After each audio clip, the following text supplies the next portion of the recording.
Karibuni Kenya, bienvenue à mes deux contreparties d'Afrique de l'Ouest, Victor, Sédou, que j'ai le plaisir d'accueillir à Nairobi aujourd'hui pour Inspire and Connect. Je vous remercie déjà pour votre soutien logistique et votre soutien moral au cours des derniers mois, parce que mine de rien, même si vous n'étiez pas là physiquement, je sais que dans l'esprit, vous étiez bien avec moi. Nous sommes autour aujourd'hui de cette table pour parler d'un plan que BPI France a lancé le 1er janvier 2024 et qui s'appelle le plan Connect. Donc, il a été lancé pour la direction de l'export et il a été lancé pour nos clients à l'export.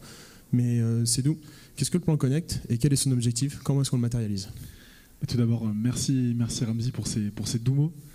Effectivement, le plan Connect a été lancé début 2024, donc c'est une initiative toute récente dont nous venons à bout de la première année et dont l'objectif était de connecter les entreprises et entrepreneurs africains à leurs homologues français, donc les entreprises françaises. Et ça par la force du réseau BPI France, donc de mettre à disposition toute la puissance du réseau BPI France au service de l'entrepreneuriat africain.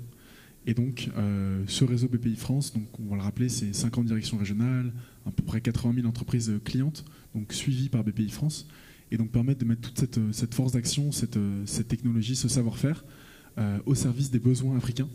Et donc, trouver, en gros, l'objectif du plan Connect, c'est de trouver pour chaque besoin africain une solution française et apporter à cette solution française une offre de financement, donc pour permettre de financer les besoins africains et donc encourager une industrialisation croisée par des partenariats commerciaux financés par BPI France.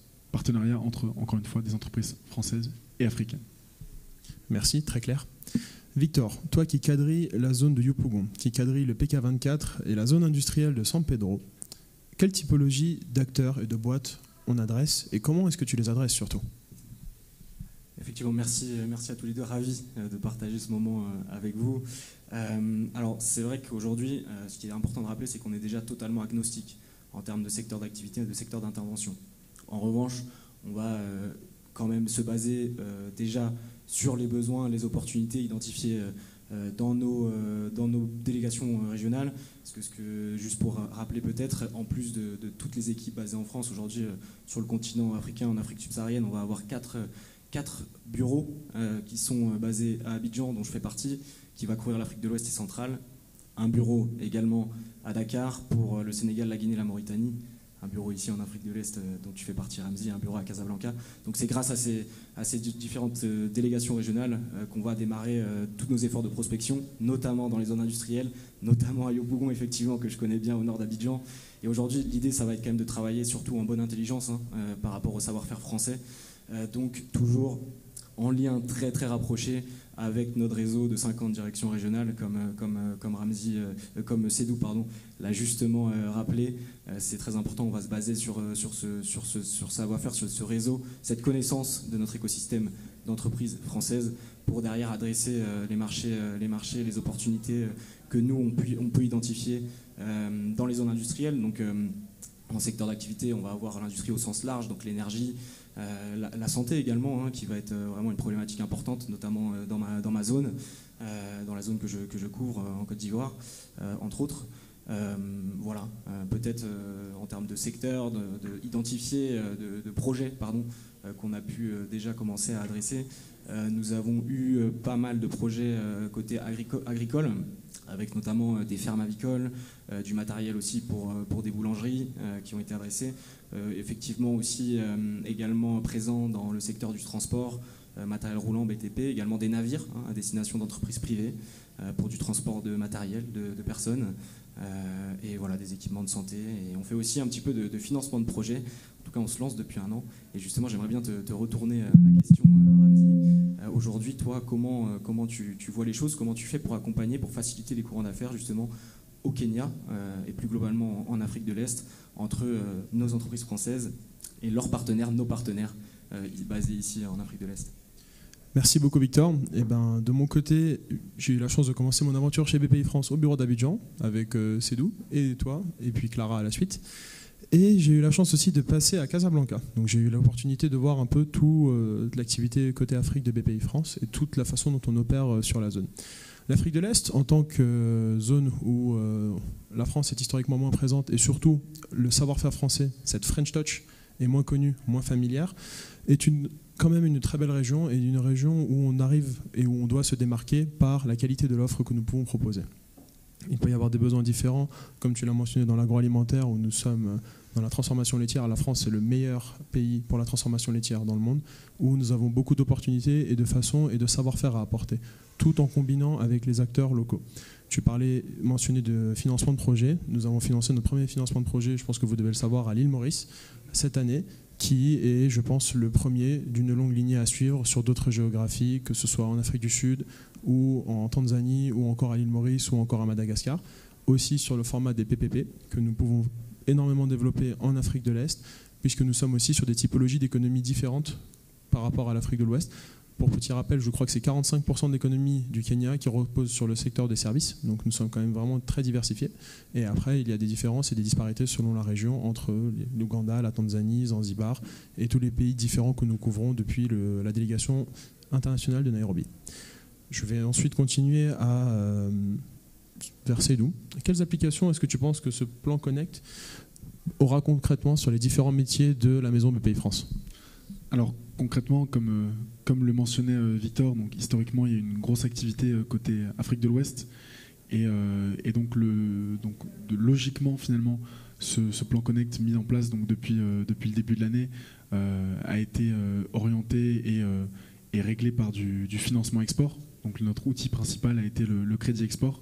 Donc pour le rappeler, BPI France finance donc l'acquisition de matériel et d'équipements, d'infrastructures auprès d'entreprises françaises pour des montants de financement allant de 1 à 25 millions d'euros seuls et pouvant monter donc une part BPI jusqu'à 75 millions d'euros en financement, en pool bancaire, en syndication bancaire. Mais donc le plan Connect a vocation à être de la même souplesse que les équipes de BPI France et donc à s'adapter en fait aux différents besoins et aux différentes logiques territoriales. Et donc, pour aller toujours suivre cette logique de co-industrialisation, de co-investissement et co-développement, plus de souplesse signifie aussi d'autres outils. Et donc, ces autres outils, c'est toujours pour être au service de l'entrepreneuriat africain et de l'entrepreneuriat français. Ça va être du co-investissement, donc BPI qui va investir et accompagner financièrement des entreprises françaises à se déployer avec des entreprises africaines sur les territoires africains, le territoire sénégalais, le territoire kényan, le territoire ivoirien. Toujours dans une logique de maillage du territoire. Donc on a des directions régionales en France qui vont suivre les entreprises françaises.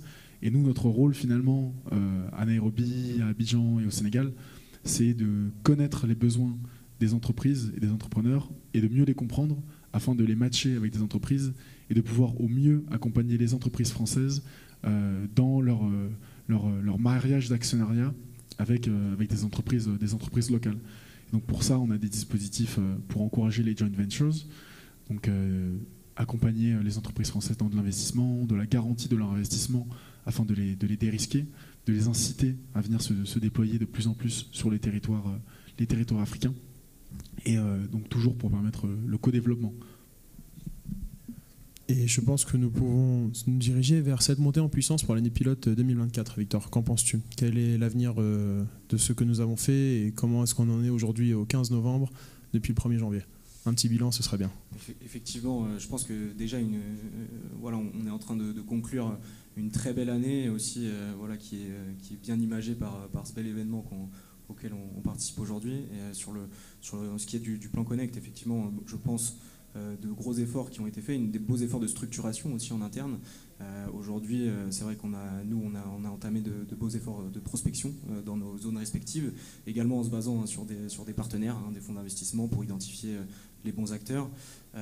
Aujourd'hui, nous, l'idée, ça va être de continuer, de poursuivre cette montée en puissance sur 2025, d'installer finalement ce plan Connect, qui est un peu du jargon interne, mais dans la durée, pour justement continuer à agrandir notre portefeuille de partenaires, de découvrir encore plus d'opportunités, de mettre en place des partenariats et surtout de grandir finalement avec les sociétés qu'on accompagne, j'ai envie de dire, dans la durée.